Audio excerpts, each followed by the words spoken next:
Bismillahirrahmanirrahim. Assalamualaikum warahmatullahi wabarakatuh. Innal hamdalillah nahmaduhu wa nasta'inuhu wa nastaghfiruh wa na'udzu billahi min syururi anfusina wa min sayyiati a'malina. May yahdihillahu fala mudhillalah wa may yudlilhu fala hadiyalah. Allahumma shalli ala sayyidina Muhammad wa ala alihi sayyidina Muhammad. Amma ba'du.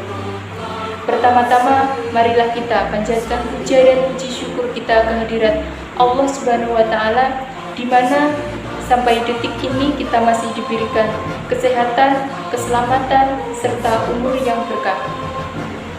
Dan tak lupa salawat serta salam kita haturkan kepada junjungan kita Nabi Agung Nabi Muhammad SAW yang telah kita nanti-nantikan syafaatnya kelak di yaumul qiyamah. Allahumma amin. Selanjutnya saya berterima kasih kepada teman-temanku semuanya yang sudah berkenan melihat dan menyimak materi yang ingin saya sampaikan, yaitu mengenai Pancasila dalam sudut pandang Islam. Dan sebelumnya saya ingin memperkenalkan diri. Nama saya Ana Fitriani Fikni dengan NIM 203111038 dari Program Studi Pendidikan Agama Islam Fakultas Ilmu Tarbiyah Institut Agama Islam Negeri Surakarta. Dan selanjutnya marilah kita langsung saja menyimak materinya. Nama Pancasila berasal dari bahasa Sanskerta, yaitu Panca yang berarti 5 dan Sila yang berarti prinsip atau asas.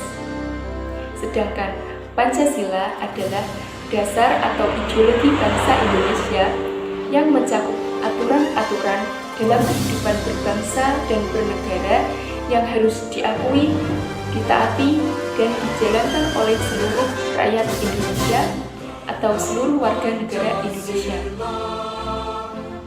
Selanjutnya, kita harus tahu mengapa sih Pancasila yang dipilih sebagai ideologi negara dan bukan Islam yang dipilih sebagai ideologi negara. Di sini Munawir Syadzali menyatakan bahwasanya Pancasila dipilih sebagai ideologi negara karena Al-Quran dan Hadis tidak secara eksplisit mewajibkan orang Islam mendirikan negara Islam. Sehingga kita bisa ketahui bahwasanya di sini Pancasila bukanlah ide yang sekuler, tetapi Pancasila merupakan suatu wujud untuk mempersatukan antara kehidupan agama dengan kehidupan sosial bermasyarakat. Dan selanjutnya harus kita tahu bahwasanya di dalam Pancasila itu sendiri mengandung nilai-nilai yang sangat penting, yaitu diantaranya nilai ketuhanan, nilai kemanusiaan, nilai persatuan, nilai kerakyatan, dan yang kelima yaitu nilai keadilan. Kemudian yang pertama yaitu nilai ketuhanan yang tercantum dalam sila pertama Pancasila yang berbunyi ketuhanan yang Maha Esa. Ketuhanan yang Maha Esa ini merupakan sebuah tauhid dalam Islam atau sama dengan ketauhidan dan hablum minallah. Hakikat dari ketauhidan ini tercantum dalam Quran surat Al-Ikhlas ayat 1-4. Bahwasanya Allah telah berfirman, A'udzubillahi minasyaitonirrajim. Bismillahirrahmanirrahim. Qul huwallahu ahad, Allahus samad, lam yalid wa lam yulad wa lam yakul lahu kufuwan ahad. Yang artinya, katakanlah, dialah Allah yang Maha Esa. Allah adalah Tuhan yang kepadanya segala sesuatu bergantung. Dia tiada beranak dan tidak pernah diperanakan, dan tidak ada seorang pun yang setara dengannya. Sehingga dapat kita ketahui bahwasanya dalam Islam umat manusia harus meyakini satu Tuhan saja yang wajib disembah. Karena hal ini sesuai dengan sila Pancasila yang pertama, yaitu meskipun kita berbeda, tetapi kita harus meyakini satu Tuhan saja, yaitu ketuhanan yang Maha Esa. Dan selanjutnya, Allah juga tidak pernah memaksa hambanya, karena kesadaran akan ketuhanan merupakan sebuah fitrah yang ada dalam diri manusia itu sendiri. Menurut tafsir Al-Misbah dari ayat Quran surat Al-Ikhlas tadi, nama Allah di sini yaitu sebuah nama yang mutlak yang berhak disembah dan juga sebagai pencipta, pemelihara, dan pengatur alam semesta. Selanjutnya, ada sebuah hadis yang menjelaskan tentang ketuhanan yang Maha Esa ini, bahwa barang siapa yang mati dan ia tidak tahu bahwa tidak ada ilah yang berhak diibadahi dengan benar melainkan Allah, maka ia masuk surga. Hadis riwayat Muslim nomor 26 dari sahabat Utsman radhiyallahu anhu. Sehingga dapat kita ketahui bahwasanya nama Allah di sini merupakan sebuah nama mutlak yang harus kita ibadahi dan harus kita yakini, karena sesungguhnya orang yang yakin kepada Allah Subhanahu wa Ta'ala atau kepada Tuhan yang Maha Esa, maka dia akan masuk surga. Kemudian yang kedua yaitu nilai kemanusiaan yang tercantum dalam sila kedua Pancasila yang berbunyi kemanusiaan yang adil dan beradab. Sila ini mencerminkan hubungan antara manusia dengan sesamanya atau hablum minan nas. Sila ini juga berkaitan dengan syariah, yaitu atau dalam ibadah sosial atau dalam Islam, bahwasanya mencerminkan tentang sikap saling menghormati. Dan sikap saling menghormati ini tercantum dalam Al-Quran, yaitu Quran surat Al-Mumtahanah ayat 8, bahwa Allah tidak melarang kamu untuk berbuat baik dan berlaku adil terhadap orang-orang yang tiada memerangi karena agama, dan tidak pula mengusir kamu dari negerimu. Sesungguhnya Allah menyukai orang yang berlaku adil. Kemudian sila yang kedua ini juga tercantum dalam hadis, bahwasanya Anas bin Malik radhiyallahu anhu menceritakan bahwa Rasulullah SAW bersabda, yang artinya, apabila kalian memutuskan hukum, makalah adil. Ditanyakan Hasan oleh Albani dalam As-Sahihah nomor 469. Dan selain itu, sila kedua ini juga dapat kita ketahui dalam Quran surat Al-Hujurat ayat 13, bahwa Allah berfirman, "Hai manusia, sesungguhnya kami menciptakan kamu dari seorang laki-laki dan seorang perempuan, dan menjadikan kamu berbangsa-bangsa dan bersuku-suku,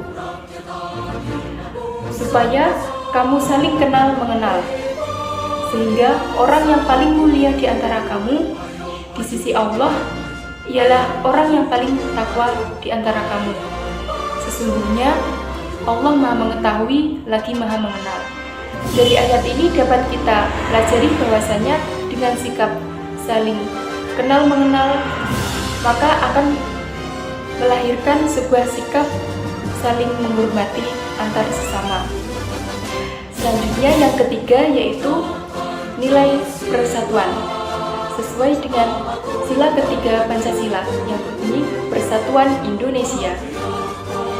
Sila ini mencerminkan bahwa bangsa Indonesia merupakan bangsa yang beragam, yaitu baik dari segi agama, sosial, budaya, ras, suku, bangsa, dan lain sebagainya. Dari situ kita ketahui bahwa sila persatuan ini mencerminkan ukhuwah. Yang pertama yaitu ukhuwah insaniyah atau persaudaraan sesama manusia, dan ukhuwah Islamiyah, persaudaraan sesama umat muslim atau sesama umat Islam.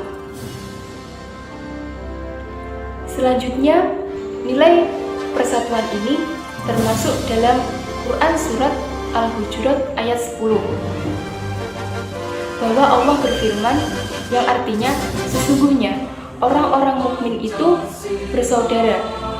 Karena itu, damaikanlah antara kedua saudaramu yang berselisih, dan bertakwalah kepada Allah agar kamu mendapat rahmat. Selanjutnya, menurut tafsir Al-Misbah, ayat tersebut mengisyaratkan bahwa persatuan dan kesatuan akan melahirkan sebuah limpahan rahmat bagi mereka, sedangkan permusuhan atau perpecahan akan melahirkan sebuah musibah bagi mereka, yaitu seperti halnya perang saudara. Maka dari itu, kita sebagai warga negara Indonesia harus saling bersatu atau mengedepankan sikap persatuan dan kesatuan. Meskipun kita berbeda, tetapi kita tetap satu jua. Selanjutnya yang keempat, yaitu nilai kerakyatan yang tercantum dalam sila keempat Pancasila yang berbunyi kerakyatan yang dipimpin oleh hikmat kebijaksanaan dalam permusyawaratan perwakilan. Sila ini sesuai dengan prinsip Islam, yaitu prinsip musyawarah dan syura. Prinsip musyawarah yaitu prinsip yang menjelaskan mengenai sikap saling menghargai pendapat orang lain, karena manusia itu sama, yaitu setara. Tidak ada yang lebih tinggi maupun tidak ada yang lebih rendah. Selanjutnya yaitu prinsip syura. Prinsip syura ini sesuai dengan Quran Surat Asy-Syura ayat 38, bahwasanya Allah berfirman, dan bagi orang-orang yang menerima atau memenuhi seruan Tuhan dan melaksanakan sholat, sedang urusan mereka diputuskan dengan musyawarah antara mereka, dan mereka menginfakkan sebagian rezeki yang kami berikan kepada mereka. Dalam ayat tersebut, tafsir Al-Misbah mengisyaratkan bahwa saat memutuskan suatu perkara atau memutuskan suatu urusan harus melalui musyawarah, karena musyawarah di sini sudah ditunjukkan oleh Rasulullah SAW ketika menerima pendapat dari para sahabatnya, dan sikap musyawarah yang demokratis yang dicontohkan oleh Rasulullah SAW ini kemudian digunakan oleh para sahabat juga dalam pemilihan khalifah untuk memilih pemimpin umat pengganti Rasulullah SAW. Kemudian yang selanjutnya yaitu yang kelima, nilai keadilan yang tercantum dalam sila kelima Pancasila yang berbunyi keadilan sosial bagi seluruh rakyat Indonesia. Sila ini sesuai dengan Quran Surat An-Nahl ayat 90, bahwasanya Allah telah berfirman yang artinya sesungguhnya Allah menyuruh kamu berlaku adil dan berbuat kebajikan, memberi bantuan kepada kerabat, dan Dia melarang melakukan perbuatan keji, kemungkaran, dan permusuhan. Dia memberi pengajaran kepadamu agar kamu dapat mengambil pelajaran. Ayat ini menurut tafsir Al-Misbah bahwasanya keadilan bagi seluruh rakyat Indonesia adalah sikap adil baik terhadap sesama maupun kepada Tuhan Yang Maha Esa. Karena dalam negara persatuan mengandung aspek penting, yaitu persaudaraan, kesadaran, dan penghargaan terhadap keberagaman. Dari kelima nilai Pancasila tadi, dapat kita katakan bahwa bangsa Indonesia merupakan bangsa yang plural atau beragam. Maka dari itu, kesimpulannya yaitu kita sebagai warga negara Indonesia harus menanamkan sikap yang mencerminkan nilai-nilai Pancasila, yaitu yang pertama, beribadah kepada Allah atau beribadah kepada Tuhan Yang Maha Esa. Yang kedua, sikap saling tolong-menolong. Yang keempat, yang ketiga, menanamkan sikap saling menghormati atau toleransi. Yang keempat, menanamkan sikap musyawarah dalam memutuskan suatu urusan. Kemudian yang kelima yaitu bersikap adil sesama manusia. Terima kasih kepada teman-teman semuanya dan para hadirin semuanya yang telah menyimak materi yang saya sampaikan ini. Semoga dapat bermanfaat bagi kita semua, dan apabila ada kurang-kurangnya saya minta maaf, karena sesungguhnya kekurangan hanya ada pada diri saya dan kelebihan hanya milik Allah Subhanahu wa Ta'ala. Sekian dari saya. Subhanakallahumma wa bihamdik, asyhadu an la ilaha illa anta, astaghfiruka wa atubu ilaik. Wassalamualaikum warahmatullahi wabarakatuh.